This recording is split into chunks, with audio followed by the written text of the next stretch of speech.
Okay, so I decided to make a follow-up video from last night because I mentioned that there were numerous wires on this speedometer tachometer gauge that I was going to delete because they indicate the gear shift first through sixth gear. But inevitably, in the back of my mind, I hear somebody say, "But oh no, Bob, you're going to delete the wires. How do I do that?"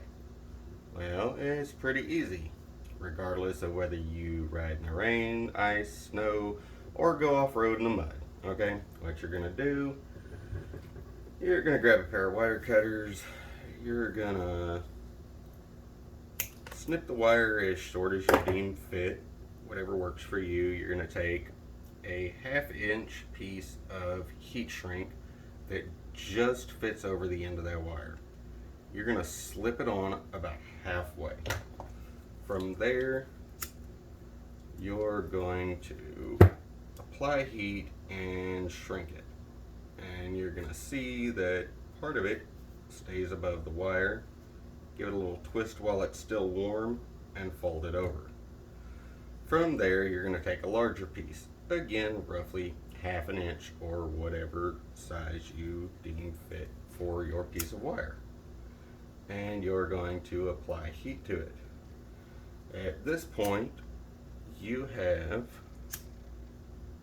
sealed the wire itself with the first piece of heat shrink.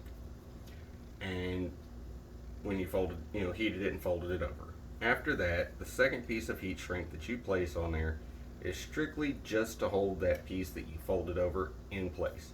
This is now sealed completely watertight, so you do not have to worry about it getting moisture in it or getting water or dirt or whatever in it, which will eventually cause corrosion and, like we all know, tends to creep through the wiring harness and tear crap up.